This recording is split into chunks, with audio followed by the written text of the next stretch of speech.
اللہ کے نام سے ابتدا جس کے ناموں کی کوئی انتہا ہے نہیں۔ وَلَوْ أَنَّ مَا فِي الْأَرْضِ مِنْ شَجَرَةٍ أَقْلَامٌ وَالْبَحْرُ يَمُدُّهُ مِنْ بَعْدِهِ سَبْعَةُ أَبْحُرٍ مَا نَفِدَتْ كَلِمَاتُ اللَّهِ۔ اس ذات اقدس پر کروڑوں درود و سلام ہو جو تمام جہانوں کے لیے رحمت للعالمین بن کے آئے تھے۔ اللہم صلی علی محمد وعلی آل محمد کما صلیت علی ابراہیم وعلی آل ابراہیم انک حمید مجید، وبارک علی محمد وعلی آل محمد کما بارکت علی ابراہیم وعلی آل ابراہیم انک حمید مجید۔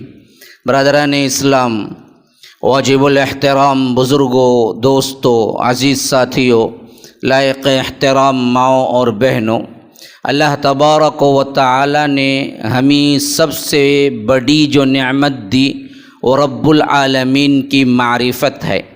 رب اللہ کون ہے اور اس کی بادشاہت کیسی ہے، اس کی قہاریت، جباریت، رحیمیت، رحمانیت کیسی ہے۔ وہ بندوں کا خالق ہے، وہ بندوں کا نگہبان ہے، وہ بندوں کے تمام تر مسائل کا حل کرنے والا ہے۔ کل یوم هو فی شأن یسألہ من فی السماوات والارض۔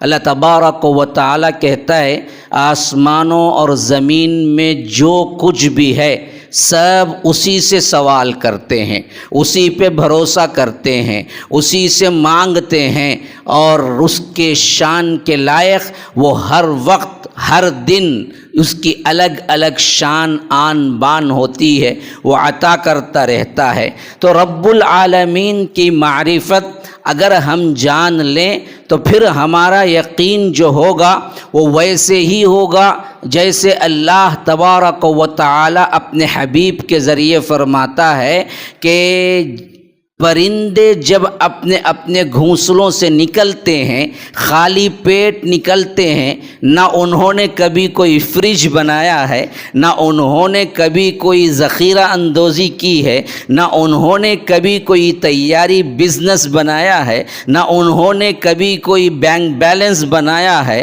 نہ انہوں نے کبھی کوئی زندگی گزارنے کے لیے پہلے سے تیاری کی ہے، لیکن ہر دن اللہ ان کو کھلاتا ہے، ان کو پلاتا ہے، اور وہ بالکل خالی پیٹ نکلتے ہیں۔ تو اللہ کے رسول صلی اللہ علیہ وسلم نے فرمایا کہ واپسی جب ہوتی ہے ان کو رات میں تو وہ بھرے پیٹ کے ساتھ واپس آتے ہیں۔ اگر ایسا ہی توکل اور یقین انسانوں میں، مسلمانوں میں اللہ کے کوئی خاص بندے اگر کرتے تو اللہ تبارک و تعالی بھی ان کے ساتھ یہی معاملہ کرتا۔ لیکن مسئلہ یہ ہے کہ ہم اللہ رب العالمین کو نہ جانتے ہیں، نہ پہچانتے ہیں، نہ اس کی معرفت مانتے ہیں، نہ اس کی توحید مانتے ہیں۔ بس سنی سنائی کچھ باتیں ہیں جو بڑوں سے ہوتی چلی آ رہی ہیں، اور ہم نے بھی آنکھ کھولی تو وہی، تو ہم نے بھی اسی کو اپنا لیا۔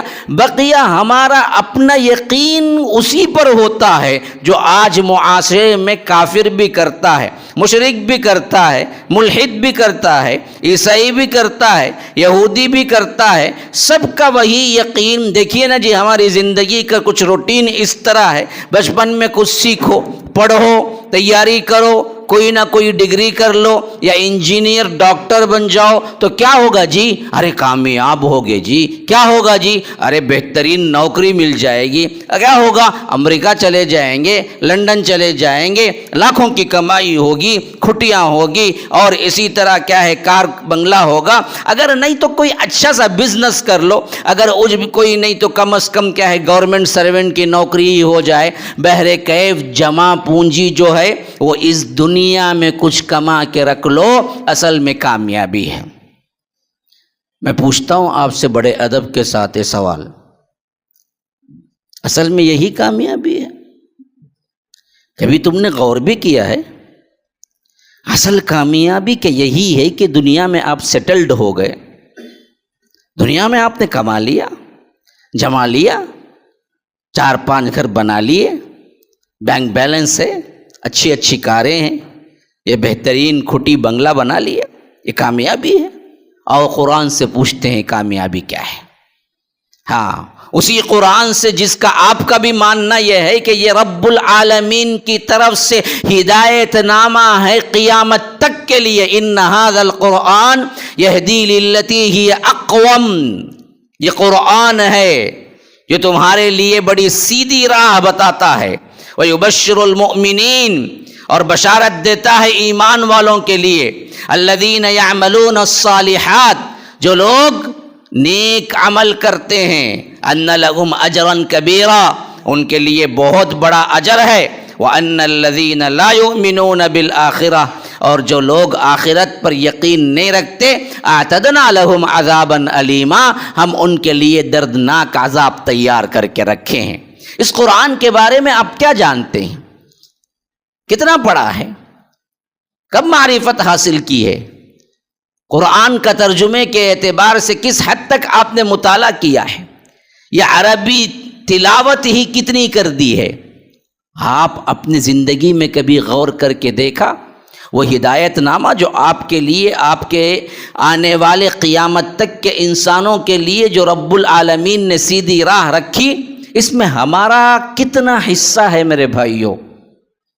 آج بڑا افسوس ہے مجھے کہ ایک اہل الحدیث مسجد کے ممبر پہ کھڑا ہوا ہوں، اور یہاں کھڑا ہونے کے باوجود بھی لوگ جو آئے ہیں وہ ایک صف دو صف کے ہیں.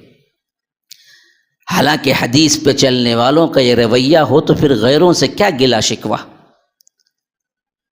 حدیث کے الفاظ تو ہمیں یہ سکھاتے ہیں کہ امام ممبر سے پہلے ہی، اگر ممبر پر چڑھنے سے پہلے آ گیا تو اس کی رجسٹری ہے، ورنہ اس کی رجسٹری نہیں ہے. ہاں اللہ کے رسول صلی اللہ علیہ وسلم نے بتایا کہ امام کے ممبر پر چڑھنے سے پہلے جمع ہو جاؤ. اس سے بھی بہت پہلے گھڑی میں آیا تو اس کے لیے اون قربان کرنے کا ثواب ہے. مثلاً 11:30، یوں سمجھو کہ کیا ہے 11، جب بالکل کوئی نہیں مسجد میں، پہلی گھڑی وہ اللہ کے پاس ہے اس کا حساب. لیکن جو سب سے پہلے مسجد میں داخل ہوا جمعہ کو، اس کے لیے اللہ کے رسول صلی اللہ علیہ وسلم نے فرمایا کہ پورا ایک اون ذبح کرنے کا ثواب ہے. وہی کوئی بینک اعلان کرے یا کیا ہے گورنمنٹ اعلان کرے کہ فلاں اسکیم ہے 5 لاکھ روپیے تمہارے لیے مل رہے ہیں، تو 1000 فون ہم کو آتے ہیں، مولوی صاحب ذرا سود ہے، ذرا سود ہے، مولوی صاحب لے لیجیے گا کیونکہ گورنمنٹ اسکیم دے رہی ہے، گورنمنٹ فلاں دے رہی ہے. گورنمنٹ کی طرف سے اعلان پہ یقین ہے، رب العالمین کے اعلان سے ہم کو کوئی لینا دینا نہیں ہے. کیا ایمان ہے ہمارا؟ کس حیثیت سے ہم اپنے آپ کو مسلمان کہتے ہیں میرے بھائیوں؟ ذرا سوچ کے دیکھو. دوسری گھڑی میں آنے والا، اللہ کے رسول صلی اللہ علیہ وسلم نے فرمایا کہ گائے ذبح کرنے کا ثواب ہے. تیسری گھڑی میں آنے والا بکرا ذبح کرنے کا ثواب ہے. چوتھی گھڑی میں آنے والا مرغی اللہ کی راہ میں دینے کا ثواب ہے. 5ویں گھڑی میں آنے والا انڈا اللہ کی راہ میں دینے کا ثواب ہے. پھر فرشتے جو، اللہ کی قسم میرے ممبر پہ کھڑے ہونے پہ مجھے شک ہو سکتا ہے، لیکن دروازے پہ امام کے ممبر پر چڑھنے سے پہلے یہاں فرشتے کھڑے ہوئے تھے، کیونکہ صادق المصدوق جناب محمد الرسول اللہ صلی اللہ علیہ وسلم نے فرمایا. تو امام ممبر پہ چڑھ جائے تو پھر وہ فرشتے اپنا دفتر بند کر کے بیٹھ جاتے ہیں.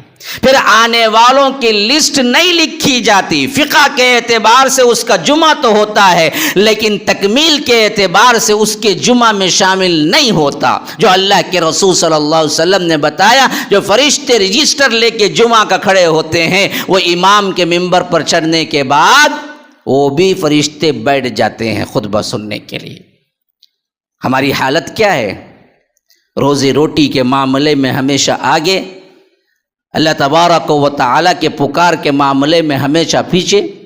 نمازوں میں آپ آئیے، صفوں میں دیکھ لیجئے، کہتے ہیں کہ آپ جائیے، ہم نہیں جاتے، ہم یہیں بہتر ہیں، آگے جائیے. دنیاوی معاملات میں دیکھیں تو ہمیشہ آگے کے لیے لڑ پڑتے ہیں. ہاں کوئی کیوں ہو، کوئی لائن لگی ہوئی ہو، کوئی پیسہ بانٹ رہا ہو تو لوگ لڑ پڑتے ہیں تاکہ وہ آگے جا کے حاصل کر لیں، لیکن ہم نہیں. تو وجوہات کیا ہیں ان تمام کی؟ ان تمام کی وجوہات یہی ہیں کہ ہمیں پتہ ہی نہیں ہے کہ اللہ رب العالمین کون ہے، اور اس پر کیسے یقین کرنا چاہیے، اس حیثیت سے اگر یقین کریں تو پھر آپ معاش کے لیے اس طرح نہیں پھریں گے، اللہ تبارک و تعالی کے بلاوے پر زیادہ اہمیت دیں گے۔ اذا نودی للصلاۃ، میں تو اپنا عنوان بدل کے چاہتا ہوں کہ جمعہ کے احکام و مسائل بیان کر دوں، یہ حالت دیکھ کے خون کا آنسو رو رہا ہے، ٹکڑے ٹکڑے ہو رہا ہے کہ یہ کیا حالت ہے مسلمانوں کی۔ یہ وہ مسلمان ہیں جو کہتے ہیں اپنے آپ کو حدیث اور قرآن پہ چلنے والے، ان کے جمعہ ایسے ہوتے ہیں خالی خالی مساجد سے۔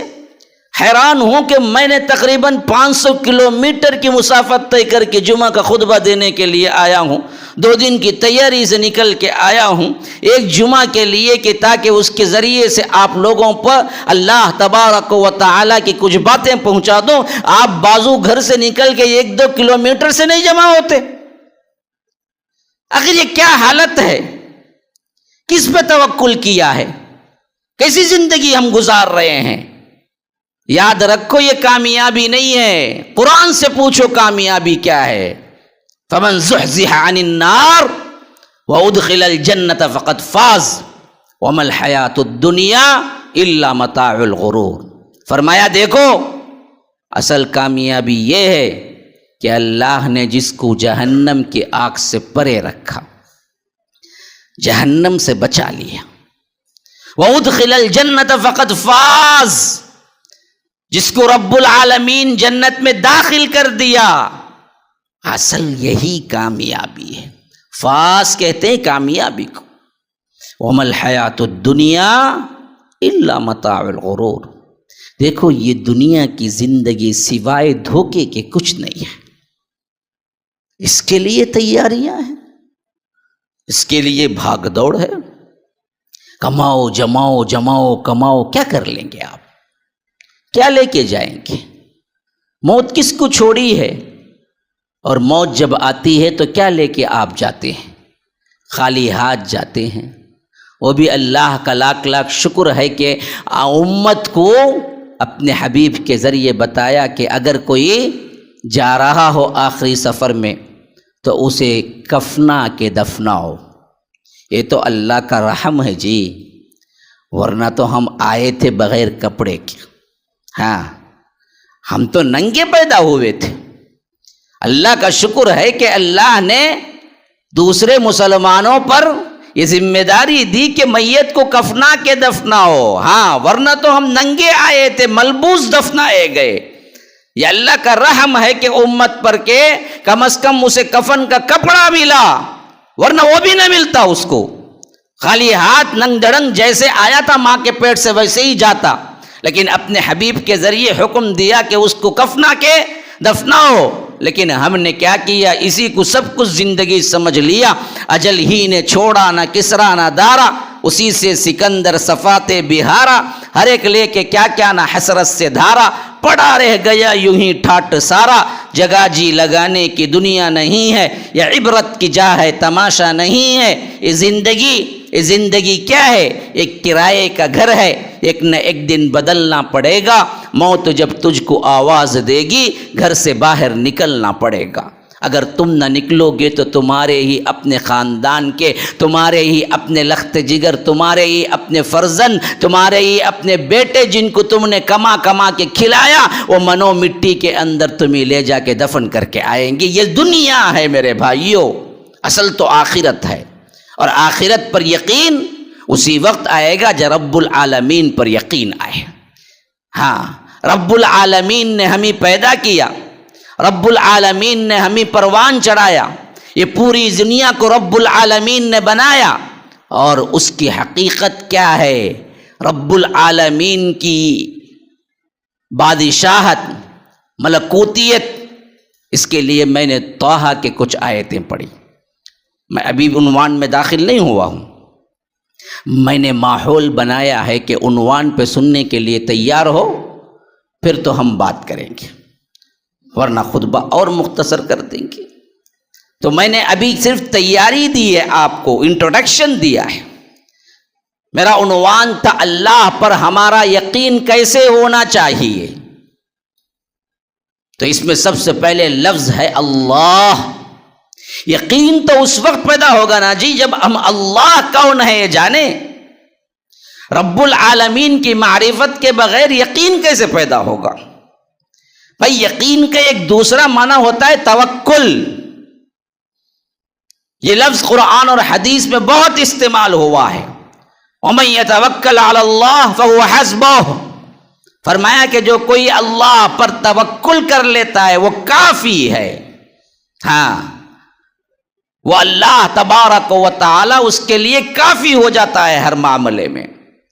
لیکن پہلے ہم اللہ پر توکل کرنا سیکھیں. کیسے؟ تو میرا رب کون ہے؟ اس کے ہاتھ میں، اس کی قدرت میں، اس کی طاقت میں، اس کی جلالت میں، اس کی حکمرانی میں کیا کچھ ہے. اس کا ایک خاکہ میں نے سورہ طٰہٰ میں کچھ آیتیں پڑھ کے آپ کو سنائی ہے. طٰہٰ مَا أَنزَلْنَا عَلَيْكَ الْقُرْآنَ لِتَشْقَىٰ. اللہ کے رسول صلی اللہ علیہ وسلم میں نے آپ پر یہ قرآن نازل کیا اس واسطے نہیں کہ آپ مشقت میں پڑ جائیں. إِلَّا تَذْكِرَةً لِمَن يَخْشَىٰ. یہ تو یاد دہانی ہے ہر اس شخص کے لیے جو ڈرتا ہے. وہ کون ہے؟ تنزیلا ممن خلق السماوات. یہ وہ اتارا ہوا ہے اس کی طرف سے اس قرآن. ممن خلق الارض والسماوات العلا، جو آسمانوں اور زمین اور اس کے بلندیوں کا مالک ہے. وہ کہاں ہے؟ سوال پیدا ہوتا نا جی. آپ کسی سے بھی تعارف حاصل کریں، پہلی بات یہ کہ نام پوچھتے ہیں، پھر دوسرا پوچھتے ہیں کہاں ہے نا. تو اللہ کہتا ہے کہ میں نے اپنا تعارف پہلے یہ دیا، ممن خلق السماوات، ممن خلق الارض والسماوات العلا. آسمانوں زمین اور اس کی تمام بلندیوں کا میں نے ہی پیدا کیا. خالق میں ہوں، مالک میں ہوں، میری ہی ملکیت میں ہے پوری کائنات. اور میں کہاں ہوں پتہ ہے؟ الرحمن علی العرش استوى.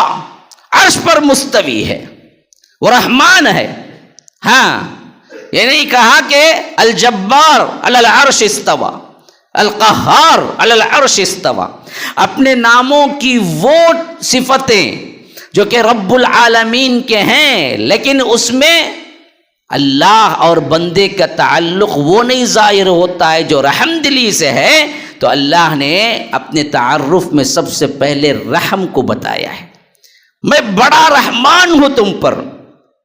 یہی تسلسل آپ دیکھ لیجئے سورہ فاتحہ کے اندر بھی، الحمدللہ رب العالمین. تعریف پوری کی پوری اس اللہ کے لیے جو جہانوں کا پالنے والا ہے. کون ہے وہ؟ کون ہے رب العالمین؟ فرمایا الرحمن الرحیم. حالانکہ یہ بھی کہہ سکتا تھا الجبار، ہاں یہ بھی کہتا القہار، یہ بھی کہہ سکتا المومن، المہیمن، العزیز. کتنے نام آئے ہیں. اللہ نے فرمایا کہ میرا سب سے اہم ترین تعارف کیا ہے؟ میں رحمان ہوں، ہاں الرحمن الرحیم ہوں. بندوں کے معاملے میں سراپا رحم کرنے والا اور عدل کے ساتھ رحیم ہو. اسی لیے فرمایا امام ابن القیم نے، رحیم خاص ہے، رحمان عام ہے. رحمان کا مطلب یہ ہے کہ ہر کسی پہ رحم کرتا ہوں، خواہ وہ مشرک ہو، ملحد ہو، عیسائی ہو، اللہ کا نافرمان ہو، دشمن ہو. سب کے لیے پانی، ہوا، ضرورت کی چیزیں، زندگی گزارنے کی چیزیں ہم نے اسے مفت رکھی ہیں. یہ نہیں رکھا کہ مسلمان ہو تو سانس فری ملے گی، ہوا فری ملے گی، پانی فری ملے گا. اگر مشرک ہو تو پھر تو ٹیکس بھرنا پڑے گا، کیونکہ مالک اللہ تبارک و تعالی پانی کا بھی ہے، ہوا کا بھی ہے، روشنی کا بھی ہے. اسی کے حکم سے سورج نکلتا ہے. تو یاد رکھیے کہ تمام چیزوں کا مالک رب ہے، لیکن سب کے لیے فری ہے. تو رحمان عام ہے، رحیم خاص ہے. رحیم کیا ہے؟ رحیم اللہ تبارک و تعالی قیامت کے دن اپنے بندوں کے ساتھ ہوگا خاص. جو مسلمان ایمان لائے عمل صالح کیا ان پہ رحم کر کے جنت بھیجے گا۔ اسی لیے فرمایا وَكَانَ بِالْمُؤْمِنِينَ رَحِيمًا، ہم مومنین کے ساتھ رحیم ہیں، یعنی آخرت میں ہم رحیم ہیں۔ وہاں پر ہم دیکھیں گے نیک عمل کرنے والا کون ہے، برا عمل کرنے والا کون ہے، اور عدل کے ساتھ فیصلہ ہوگا۔ اچھا اب آگے آئیے، تنزیلا ممن خلق الارض والسماوات العلی الرحمن علی العرش استوى۔ اچھا اب جان لیے کہاں ہے وہ عرش پر مستوی ہے۔ عرش پر مستوی ہونے کے ساتھ عرش کہاں ہے؟ اب ذرا سوال یہ بھی ذہن میں رکھ لیجئے اگلی آیت کو سمجھنے کے لیے۔ یہ زمین اور آسمان ہے، 500 سال کی مسافت ہے۔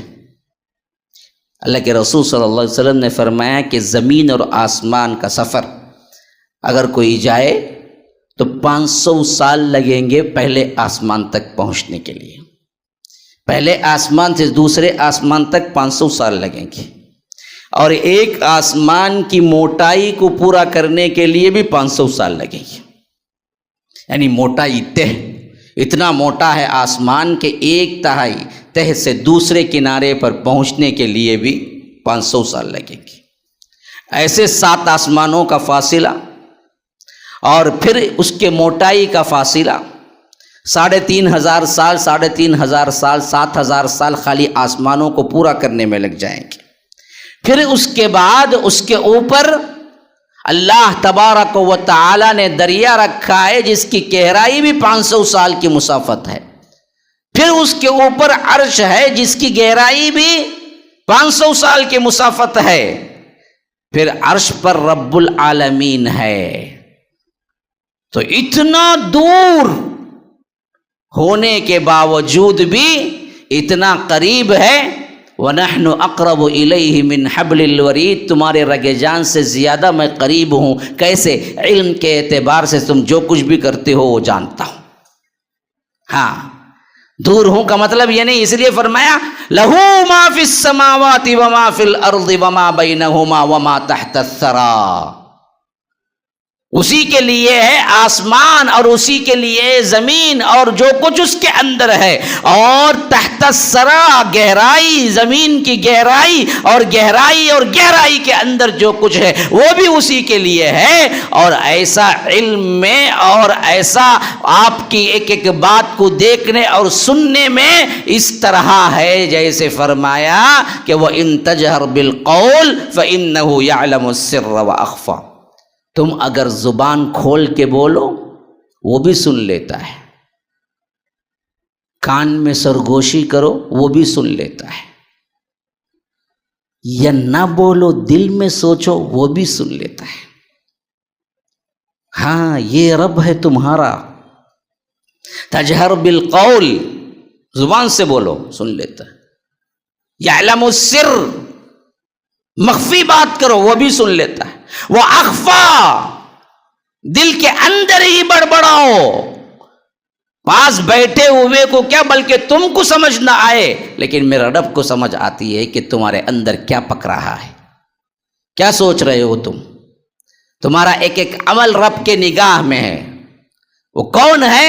اللہ لا الہ الا ہو، وہ اللہ ہے جس کے علاوہ کوئی معبود برحق نہیں ہے۔ لہ الاسماء الحسنی، اسی کے لیے ہیں سب اچھے اچھے نام۔ وہ کون ہے؟ وعنده مفاتح الغیب لا يعلمها الا هو، غیب کی تمام چابیاں سب کے سب اللہ رب العالمین کے پاس ہے۔ ويعلم ما في البر والبحر، زمین میں جو کچھ ہو رہا ہے، سمندر میں جو کچھ ہو رہا ہے سب جانتا ہے۔ وما تسقط من ورقة الا يعلمها، زمین سے کوئی پتا بھی نہیں گرتا، درخت سے کوئی پتا بھی نہیں گرتا مگر اللہ کا اذن پہلے ہوتا ہے، پتا بعد میں گرتا ہے۔ یہ رب کا علم ہے۔ ہاں ولا حبۃ فی ظلمات الارض ولا رطب ولا یابس الا فی کتاب مبین، کہ رب العالمین جانتا ہے جو دانہ زمین پھاڑ کے نکلتا ہے اس کو بھی، جس کو تم پیرتے ہو اس کو بھی، ایک ایک ذرے کو بھی رب کے علم میں ہے، خواہ وہ رطب ہو یابس ہو، سوکھا ہو یا تر ہو، اللہ رب العالمین سب جانتا ہے جو کچھ بھی ہو رہا ہے۔ تو تم کہاں اللہ کو چھوڑ کر دوسروں پہ بھروسہ کیے ہوئے ہو؟ اسی لیے رب نے فرمایا کہ یا ایھا الانسان ما غرک بربک الکریم، اے انسان تیرے رب کریم سے کس نے تجھے دھوکے میں ڈال دیا؟ کیا پیار جھلکتا ہوا ہے، انداز دیکھو، کیوں میرے سے بھاگ رہے ہو؟ کیوں میری اطاعت نہیں کرتے؟ کیوں مجھ پہ بھروسہ نہیں کرتے؟ کیوں ہمارے لیے رب العالمین کے لیے دوڑ کے بھاگ کے نہیں آتے؟ کیوں اس پہ توکل کر کے اللہ نے جیسے حکم دیا اس کے تحت زندگی نہیں گزارتے؟ کیوں حلال اور حرام کو اپناتے نہیں ہو؟ کیوں حرام کے قریب بھی پہنچتے ہو؟ کیوں رب العالمین سے ڈرتے نہیں؟ ما غرک بربک الکریم، تیرے رب سے تجھے کس نے دھوکے میں ڈال دیا؟ یاد رکھیے مسلمانوں، اس رب کی اس معرفت کے ساتھ، اس جانکاری کے ساتھ جب ہم یقین پہ بات کریں گے نا جی، پھر اصحاب رسول اللہ صلی اللہ علیہ وسلم کا وہ انداز ہمیں سمجھ میں آئے گا جو یقین اور توکل کے آخری منازل پہ ہے۔ میں پہلی بات صحابہ سے نہیں، اللہ کے رسول صلی اللہ علیہ وسلم سے شروع کرتا ہوں۔ مسائل کچھ بھی آ جائیں، یقین کامل کس طرح اللہ کے رسول صلی اللہ علیہ وسلم کو اللہ پر تھا، اس کی سب سے اہم ترین دلیل ہجرت کا واقعہ ہے۔ آپ کو پتہ ہے 17 قبائل کے لوگ اللہ کے رسول صلی اللہ علیہ وسلم کے گھر کو گھیرے ہوئے تھے اس رات جب اللہ کے رسول صلی اللہ علیہ وسلم نے گھر سے نکلا تھا اللہ کے حکم پر۔ 17 قبائل کے لوگ ننگی تلواریں لیے کھڑے ہیں، جیسے ہی اللہ کے رسول گھر سے نکلے ہم اللہ کے رسول صلی اللہ علیہ وسلم کو نعوذ باللہ قتل کرتے، اور اللہ کے رسول صلی اللہ علیہ وسلم باہر نکلے بلا کسی خوف کے، اللہ تبارک و تعالی پر یقین کامل، اور آگے بڑھ رہے ہیں۔ ہاتھ میں تھوڑی سی مٹی ہے جو اٹھا کے پھینکا ہے، اور آیت پڑھ رہے ہیں وَجَعَلْنَا مِن بَيْنِ أَيْدِيهِمْ سَدًّا وَمِنْ خَلْفِهِمْ سَدًّا فَأَغْشَيْنَاهُمْ فَهُمْ لَا يُبْصِرُونَ، اور یہ پڑھتے ہوئے وہاں سے گزر گئے، کسی کی مجال نہیں تھی کہ وہ اللہ کے رسول صلی اللہ علیہ وسلم کو دیکھ سکے، اللہ نے ان کی آنکھیں پکڑ لی تھی۔ اللہ کے رسول وہاں سے سیدھے ابو بکر کے گھر پہنچے رضی اللہ عنہ، کہا کہ ہجرت میں نکلنے کی تیاری ہے مجھے۔ اللہ کے رسول صلی اللہ علیہ وسلم صدیق اکبر کو ساتھ لیا، سیدھے بالکل مدینے کے مخالف سمت غار ثور کی طرف چل دیے، اور وہاں پہنچے۔ صدیق اکبر نے کہا کہ اللہ کے رسول آپ نہیں داخل ہوں، ہو سکتا ہے کوئی بھی موذی جانور ہو، زہریلا جانور ہو، پہلے میں جاتا ہوں غار کو صاف کرتا ہوں، پھر اس کے بعد آپ کو بلاتا ہوں۔ یہ محبت تھی حضرت صدیق اکبر کی۔ اللہ کے رسول صلی اللہ علیہ وسلم اس کے بعد غار میں آئے، کہتے ہیں کہ حضرت ابو بکر صدیق میرے مانڈی پہ سر رکھا اور اطمینان کے ساتھ سو گئے۔ سوچنے کی بات کیا ہے، اللہ پر یقین کامل دیکھو، اطراف و اکناف کا ہر بندہ اللہ کے رسول کی نعوذ باللہ بو سونگتے ہوئے پھر رہا ہے کہ کیسے ہم قتل کریں، اور ادھر اطمینان کا یہ حال، یقین کا یہ حال کہ اللہ کے رسول صلی اللہ علیہ وسلم صدیق اکبر کے مانڈی پہ سر رکھے سو گئے۔ نیند کب آتی ہے انسان کو؟ جب امن میں ہوتا ہے، جب اطمینان میں ہوتا ہے۔ ڈر خوف میں کسی کو نیند نہیں آتی۔ اگر آپ کے سر پہ کوئی تلوار رکھ کے کھڑا ہو اور کہے کہ سو جاؤ تو سوئیں گے، ہاں، اور آپ کو یقین ہو یا گمان ہو کہ ابھی کچھ آپ کے گھر پر کیا ہونے والا ہے، فساد ہونے والا ہے، کوئی ڈاکو آنے والا ہے یا کچھ بھی ہونے والا ہے، ایسے وقت میں آپ نیند سو پائیں گے؟ اللہ پر یقین کا مرتبہ دیکھو، اللہ نے کہہ دیا کہ ہم آپ کو محفوظ رکھیں گے۔ اللہ کے رسول صلی اللہ علیہ وسلم صدیق اکبر کے مانڈی پہ سر رکھ کے سو گئے، اس حد تک کہ صدیق کے آنکھوں سے آنسو نکلے اور ایک آنسو گرا چہرے مبارک پر۔ تب جا کے اللہ کے رسول بیدار ہوئے اور کہا کہ صدیق رو رہے ہو؟ کہا کہ ہاں اللہ کے رسول۔ کہا کہ کیا بات ہے کہ رو رہے ہو؟ کہا کہ اللہ کے رسول پتہ نہیں کوئی موذی جانور ہے جو مجھے کاٹ لیا، جس کی وجہ سے مجھے کیا ہے زہر اور درد ہے، تو اس واسطے میں رو رہا ہوں۔ تو اللہ کے رسول صلی اللہ علیہ وسلم نے پوچھا کہ کہاں ہے، بتاؤ مجھے۔ جب بتائے تو اللہ کے رسول اپنا تھوک نکالا، تھوڑا سا لگایا تو ایسے لگا گیا کہ کبھی وہاں پر درد ہی نہیں تھا۔ اللہ کے رسول صلی اللہ علیہ وسلم کے بابرکت لعاب سے صدیق اکبر کہتے ہیں کچھ دیر بعد اللہ کے رسول لوگ ڈھونڈتے ڈھونڈتے ڈھونڈتے اس حد تک آ چکے ہیں کہ ہمارے غار کے اوپر کھڑے ہیں، بس وہ اگر پلٹ کے ہمیں دیکھ لے تو ہم نظر آ جائیں گے۔ اللہ کے رسول صلی اللہ علیہ وسلم کہتے ہیں کہ نہیں ابو بکر، تمہارا کیا خیال ہے ان دونوں کے بارے میں جس کا تیسرا اللہ ہے؟ ما ظنک باثنین۔ اور اللہ تبارک و تعالی آیت اتارتا ہے اذ یقول لصاحبہ لا تحزن ان اللہ معنا۔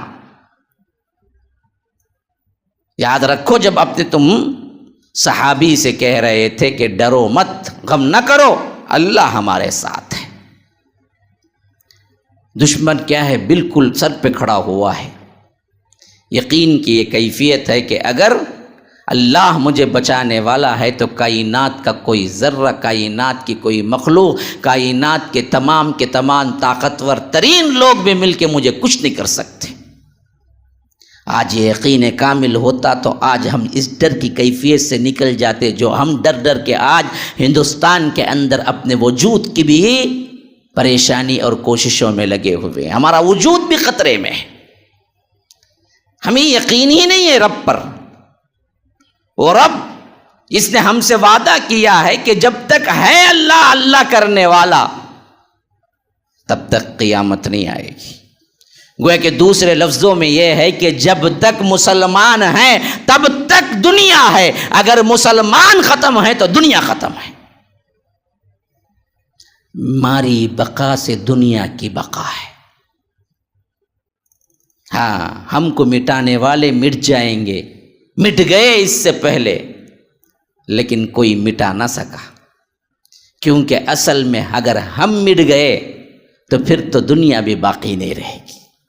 وہ آخری کیفیت وہی تو ہوگی نا جی، جس میں کوئی اللہ اللہ کرنے والا نہیں ہوگا، تو اللہ تعالیٰ قیامت کو قائم کر دے گا۔ یہ یقین، یہ توکل اللہ تبارک و تعالیٰ کے بندوں کو کیسے اللہ کے رسول صلی اللہ علیہ وسلم نے سکھایا ہے۔ لیکن ہم نے کیا کیا ہے؟ پورا دنیا پہ بھروسہ کیا ہے، اپنی زندگی پر، اپنی کمائی پر، اسی پہ بھروسہ ہے ہمارا۔ یقین اللہ تبارک و تعالیٰ پر نہیں ہے۔ اس کا مطلب یہ نہیں ہے کہ کوششیں بھی نہیں کرنی چاہیے، کوشش تو کرنا ہے، لیکن یقین رکھنا اللہ پر ہے۔ اسی لیے ایک صحابی آئے، پوچھا اللہ کے رسول صلی اللہ علیہ وسلم، اونٹ کو باندھ کے رکھوں پھر اللہ پہ توکل کروں، یا اونٹ کو کھلا چھوڑ دوں اور اللہ پہ توکل کروں؟ اللہ کے رسول صلی اللہ علیہ وسلم نے فرمایا کہ نہیں، اونٹ کو باندھ کے رکھو پھر اللہ پہ توکل کرو۔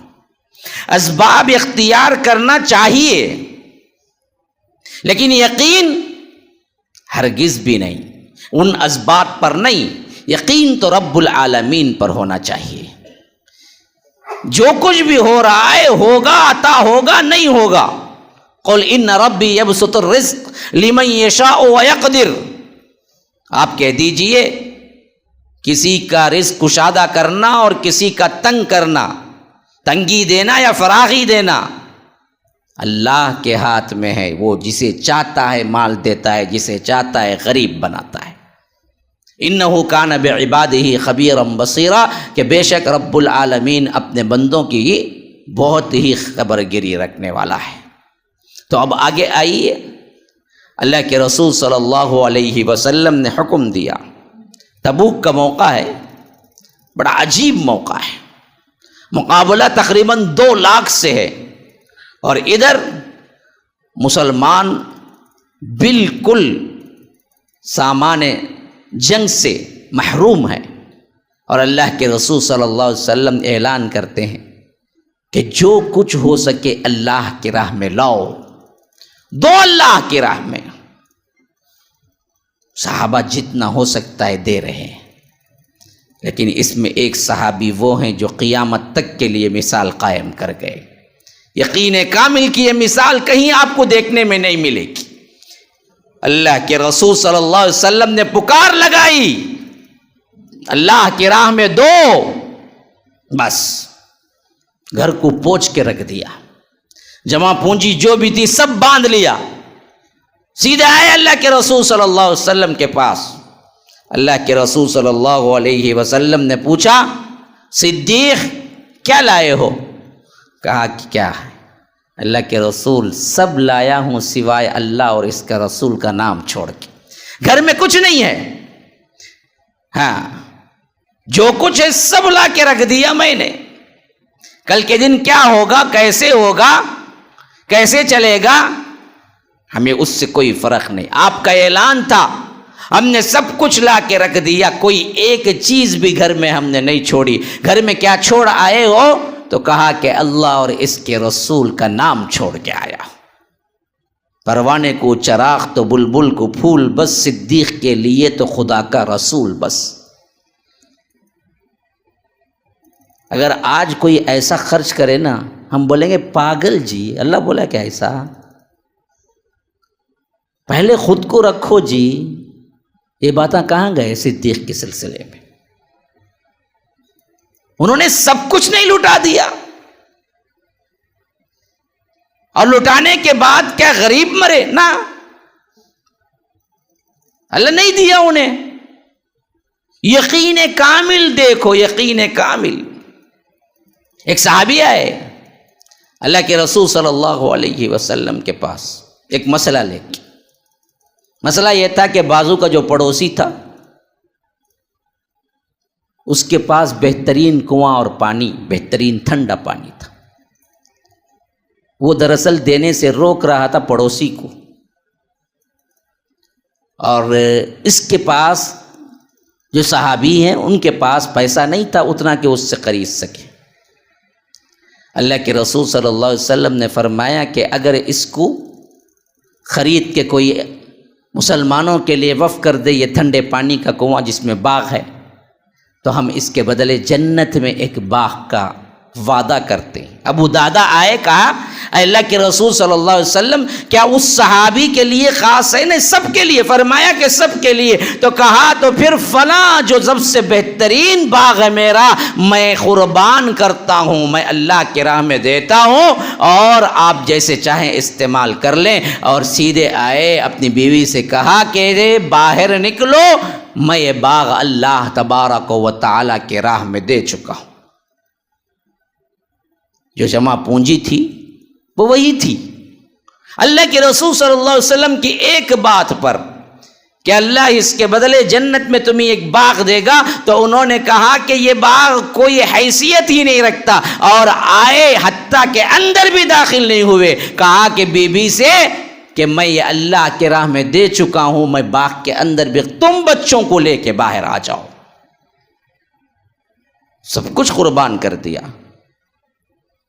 اللہ کے رسول صلی اللہ علیہ وسلم کی زندگی مبارکہ میں آپ دیکھتے ہیں کہ کوئی چیز جمع کر کے نہیں رکھی۔ یقین اور توکل کی یہ کیفیت جو امت کو اللہ کے رسول صلی اللہ علیہ وسلم نے سکھایا، آج ہمارے اندر کہاں ہے؟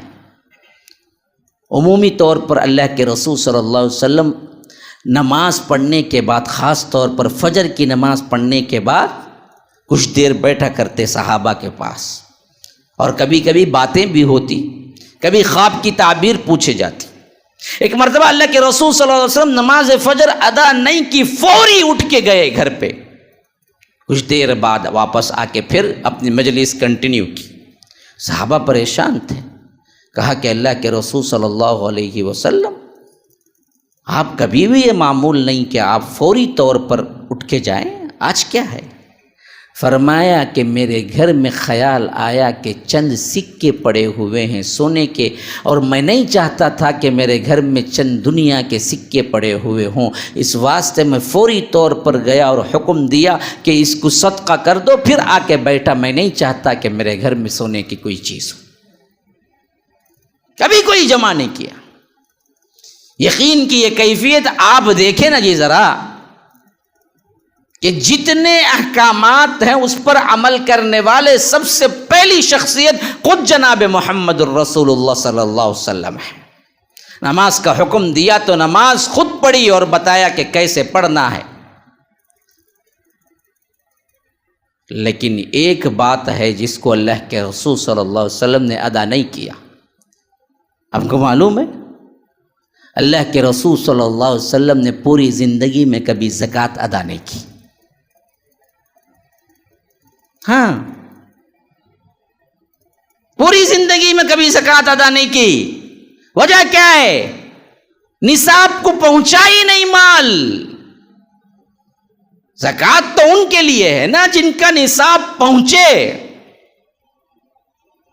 85 گرام سونا ہو یا 595 گرام چاندی ہو یا اس کے نقد پیسہ ہو، ایک سال گزرے تب نا اس پہ زکوٰۃ ہے۔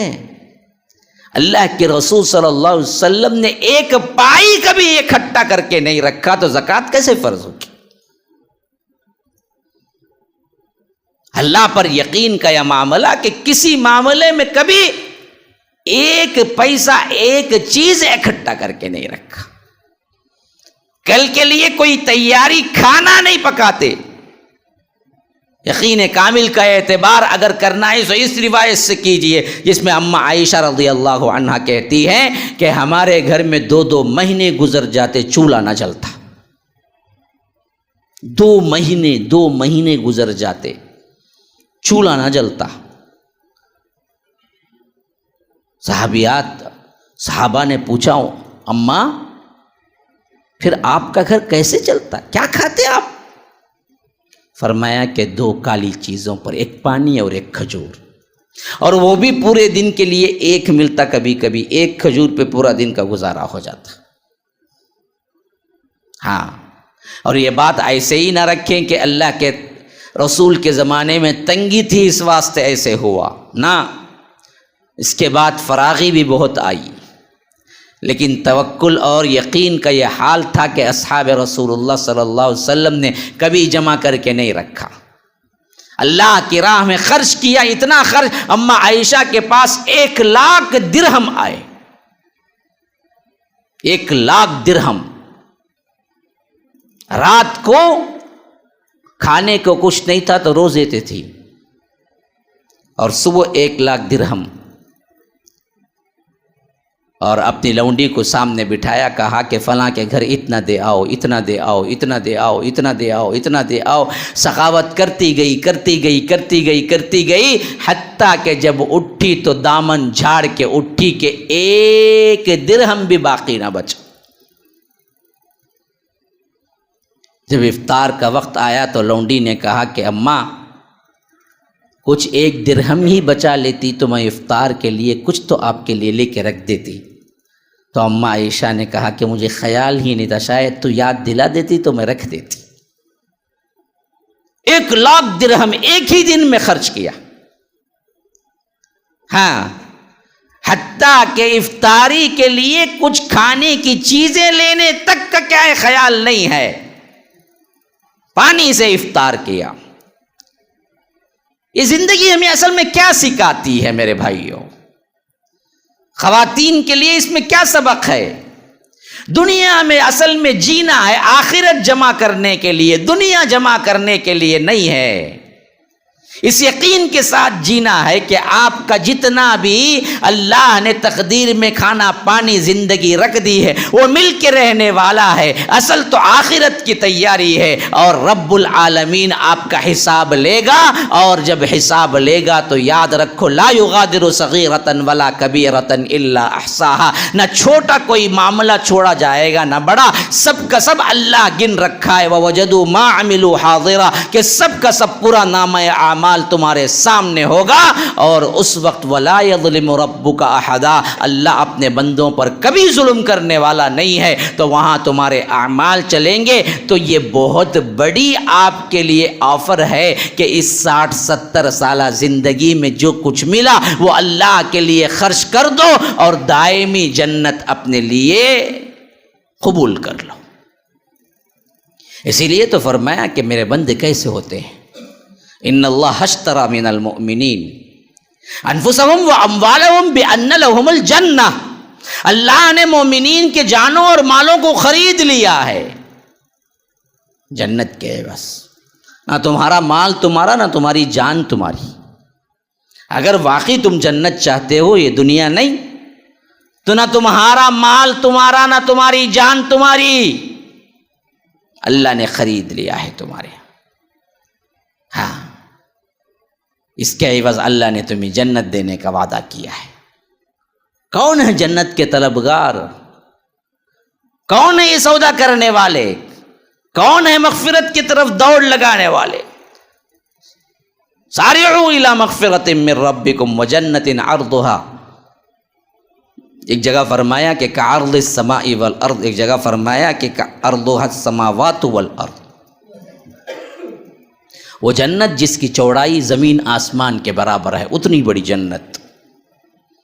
ہاں، اس کو لینے کے لیے دوڑ لگاؤ، سوچو مت، دوڑ لگاؤ، بیٹھو مت، دوڑ لگاؤ، آہستہ بھی چلو مت، سابقو یا سارعو، سارعو بھاگنا، سابقو ایک دوسرے سے آگے ہو جانا، دونوں الفاظ قرآن میں آئے ہیں۔ سورہ حدید میں فرمایا کہ سارعوا الی مغفرہ، سورہ آل عمران میں فرمایا کہ سارعوا الی مغفرہ، سورہ آل عمران میں، سورہ حدید میں فرمایا کہ سابقوا الی مغفرۃ من ربکم، تمہارے رب کی جنت کی طرف تم دوڑ لگاؤ۔ تو مسلمانوں، اصل مسئلہ یہ ہے کہ ہم رب العالمین کو جانتے نہیں ہیں کہ وہ کس طرح عطا کرنے والا ہے، کیسے نگہبانی کرنے والا ہے۔ اگر آپ اللہ پر ویسے ہی بھروسہ رکھیں جیسے چرند و پرند بھروسہ رکھتے ہیں، تو پھر اللہ آپ کو ویسے ہی کھلائے گا پلائے گا جیسے ان لوگوں کو اللہ تبارک و تعالی کھلاتا پلاتا ہے۔ صبح سویرے وہ خالی پیٹ نکلتے ہیں، شام کو وہ بھرے پیٹ واپس آتے ہیں۔ تو آج ہماری دنیا میں منہمک ہونے کی وجہ یہی ہے میرے بھائیوں کہ ہم نے اللہ تبارک و تعالی کی معرفت حاصل نہیں کی، اللہ کی کیسی قدر کرنی چاہیے تھی ویسی قدر نہیں کی۔ وما قدر اللہ حق قدرہ، اگر ہم وہی کرتے تو پھر ہماری زندگیاں بھی وہی ہوتی جو اصحاب رسول اللہ صلی اللہ علیہ وسلم کی زندگیاں تھیں۔ انہوں نے اس اسلام کے لیے کیا کچھ نہیں کیا، کون سی چیز تھی جو ان کی جمع پونجی تھی؟ سب کچھ تو انہوں نے قربان کر دیا۔ کیا اللہ تبارک و تعالی نے انہیں نہیں نوازا؟ جتنا دو گے، جتنا اللہ پر یقین رکھو گے، اللہ اس سے زیادہ دے گا اور اس سے بہتر دے گا۔ عثمان غنی سنے ہیں نام؟ کون ہے یہ عثمان غنی؟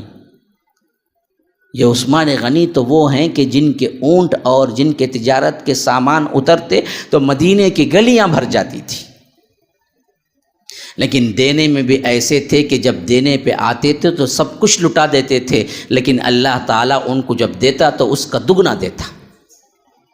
یہ اللہ تبارک و تعالیٰ کا اصول ہے کہ جو رب کی طرف آتا ہے اللہ اس کو کیا ہے، دوہرا اجر دیتا ہے۔ حضرت عثمان رضی اللہ عنہ تبوک کے موقع پر جب دیکھا کہ اللہ کے رسول صلی اللہ علیہ وسلم لوگ آ رہے ہیں جہاد کے لیے لیکن دینے کو سواری نہیں، اونٹ نہیں، تو فرمایا اللہ کے رسول میں پورے 100 اونٹ کی ذمہ داری لیتا ہوں، لیکن جب کم پڑ رہے تھے تو اللہ کے رسول صلی اللہ علیہ وسلم سے پھر فرمایا کہ اگلے 100 اونٹ. بعض روایتیں ہیں کہ یہاں تک کہ 100 اونٹ کے ساتھ درہم و دینار کے انبار لگا دیے حضرت عثمان نے. اس کے لیے اللہ کے رسول صلی اللہ علیہ وسلم نے فرمایا کہ ما ضر عثمان ما عمل بعد اليوم، عثمان اس کے بعد جو چاہیں کر لیں، اللہ نے ان پر کیا ہے جنت واجب کر دی، وہ جو چاہے کریں وہ جنت میں جانے والے ہیں. اتنا اللہ کی راہ میں دیا، اتنا اللہ کی راہ میں دیا کہ اللہ کے رسول نے فرمایا کہ ما ضر عثمان ما عمل بعد اليوم، اس کے بعد عثمان جیسے چاہے عمل کریں، عثمان کو کوئی چیز نقصان نہیں پہنچائے گی، وہ سیدھے جنت میں جائے گی. لیکن اتنا دینے کے باوجود بھی اتنا اللہ نے پھر دیا، اتنا دیا، اسی لیے وہ اپنی زندگی میں ہی عثمان غنی کے لقب سے مشہور ہو گئے. عثمان الغنی، غنا، اللہ کی راہ میں دینے والے. حضرت عبد الرحمن بن عوف تجار صحابہ میں سب سے بڑے تاجر تھے. اللہ کے رسول صلی اللہ علیہ وسلم نے انہیں برکت کی دعا کی تھی، اور یہ برکت کی دعا اس حد تک قبول ہوئی کہ حضرت عبد الرحمن بن عوف کہتے ہیں کہ میں مٹی میں بھی ہاتھ ڈالتا تو سونا بن جاتا. یعنی اللہ ایسا دیتا مجھے نفع. حالانکہ ان کی زندگی کا آغاز کیسے ہو رہا ہے؟ مدینہ آئے، ایک پائی بھی لے کے نہیں ہے، بالکل غریب. ہجرت کر کے مدینہ پہنچے تو اللہ کے رسول صلی اللہ علیہ وسلم نے حضرت سعد ابن الربی کو بلایا اور بھائی بھائی بنایا. سعد ابن الربی انصار کے انصار کے تھے اور یہ مہاجر تھے، دونوں کو بھائی بنایا. اور عبد الرحمن بن عوف کے پاس کوئی چیز نہیں تھی، سب کچھ اللہ کی راہ میں چھوڑ کے آئے تھے مکے میں. سعد ابن الربی حضرت عبد الرحمن بن عوف کا ہاتھ پکڑے گھر گئے، سامان اکٹھا کیا اور کہا کہ آپ آدھا اس میں سے لے لیں کیونکہ آپ بھائی ہیں، اور میرے 2 باغ ہیں، ایک باغ آپ کا، اور میری 2 بیویاں ہیں، ابھی پردے کا حکم نازل نہیں ہوا تھا. تو فرمایا کہ ایک کو دیکھ لیں، جو پسند آئے کہہ دینا میں طلاق دے دوں گا، عدت کے بعد شادی کر لیں. ایسا انفاق آپ نے دنیا میں کبھی دیکھا ہے؟ کیا چیز تھی؟ کس پہ توکل تھا؟ کس پہ یقین تھا؟ یہ سب کچھ دے رہے ہیں سعد ابن الربی. ہم ہوتے تو کیا بولتے؟ بڑا شکریہ ادا کرتے اور کہتے کہ آدھا کیوں دے رہے ہیں، پورا دے دیتے تو اچھا تھا. لیکن عبد الرحمن بن عوف نے کہا کہ اللہ آپ کے مال میں، آپ کی اولاد میں، آپ کے خاندان میں برکت دے، مجھے کوئی چیز نہیں چاہیے، صرف مجھے اتنا چاہیے کہ آپ مجھے بازار کا راستہ بتا دیں، میں خود کوشش کر لوں گا. پھر اس کے بعد حضرت سعد بن حضرت عبد الرحمن بن عوف جنگلوں میں جاتے، لکڑیاں لیتے، صاف کرتے، لے آ کے کیا ہے بازار میں بیچ دیتے. کبھی 1 کبھی 2 دینار مل جاتے، درہم مل جاتے تو ایک کھانے کے لیے رکھ لیتے، ایک دوسرے دن کے خرچ کے لیے رکھ لیتے. اس طرح بہت جلد اللہ تعالیٰ نے انہیں امیر بنا دیا، یہاں تک کہ انہوں نے شادی کر لی. اللہ کے رسول صلی اللہ علیہ وسلم مدینے ہی میں ہیں، عبد الرحمن بن عوف بھی مدینے ہی میں ہیں، لیکن شادی کی کوئی دعوت نہیں. نہ اللہ کے رسول کو معلوم ہوئی کہ شادی ہو گئی. ایک مرتبہ جو دلہا عطر لگاتا تھا اس کا ایک خاص رنگ ہوتا تھا، کبھی کبھی اس کا دھبا جو ہے بیٹھ جاتا تھا کپڑے میں. جب اللہ کے رسول صلی اللہ علیہ وسلم کے سامنے آئے تو عبد الرحمن بن عوف کے کپڑے میں وہ عطر لگا ہوا تھا. تو اللہ کے رسول صلی اللہ علیہ وسلم نے پوچھا کہ تمہاری شادی ہو گئی؟ کہا کہ ہاں اللہ کے رسول شادی ہو گئی. کوئی گلا شکوہ نہیں کہ کیا تم نے مجھے نہیں بلایا، مدینے میں شادی ہوئی. آج ہمارے شادیوں پہ خرچ دیکھو کیسے ہیں، حال کے لیے لاکھوں، جہیز کے لیے لاکھوں. ایک شادی کرتا ہے بندہ کما کے، لڑکی کا باپ، پھر اس کے بعد جو قرض دار ہوتا ہے کہ مرتے دم تک قرض دار ہوتا ہے خالی ایک بیٹی کی شادی کرنے کے لیے.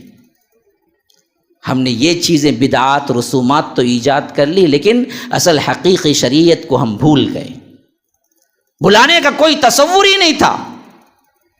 اور اللہ کے رسول نے پوچھا بھی تو یہ پوچھا کہ کیا لیا؟ جہیز میں گھوڑا جوڑا نہیں، بلکہ پوچھا تو یہ پوچھا کہ کیا دیا؟ عبد الرحمن تم نے کیا دیا؟ کہا کہ اللہ کے رسول مہر میں نے کھجور کی گٹلی کے برابر سونا دیا۔ تو دوسرا سوال ہوا تو یہ ہوا کہ ولیمہ کیا؟ کہا کہ نہیں۔ فرمایا کہ اولم ولو بشاتن، ولیمہ کرو خواہ ایک بکری کیوں نہ ہو۔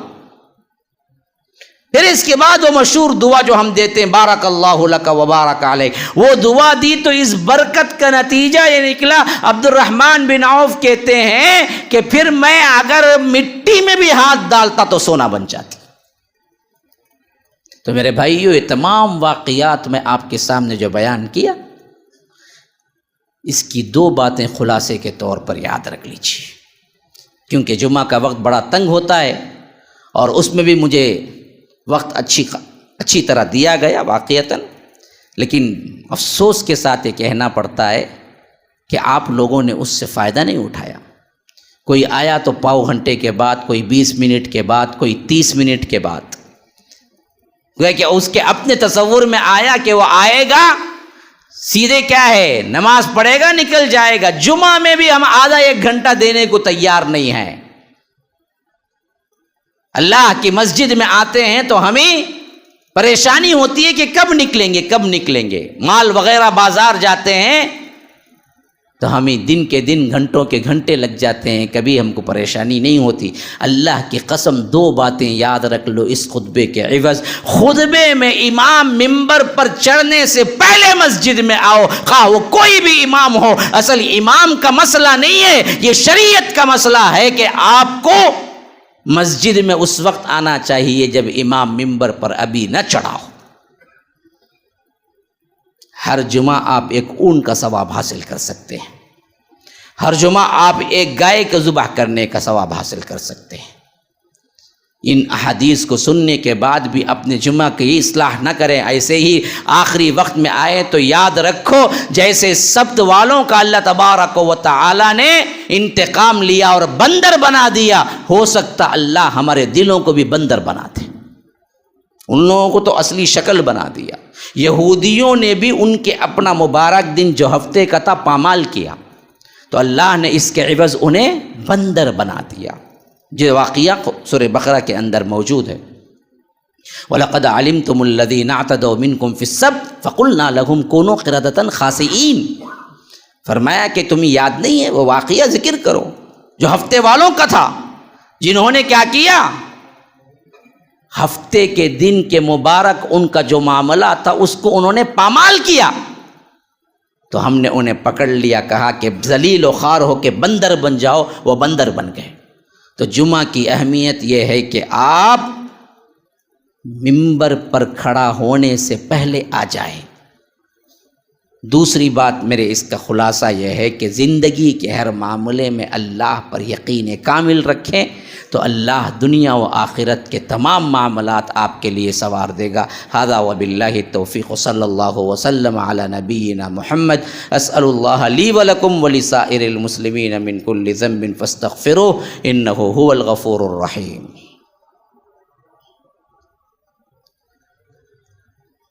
الحمد لله حمدا كثيرا كما أمر، وأشهد أن لا إله إلا الله وحده لا شريك له إدغاما لمن جحد به وكفر، وصلى الله وسلم على نبينا محمد۔ فأعوذ بالله السميع العليم من الشيطان الرجيم من همزه ونفثه ونفخه، إن الله وملائكته يصلون على النبي يا أيها الذين آمنوا صلوا عليه وسلموا تسليما۔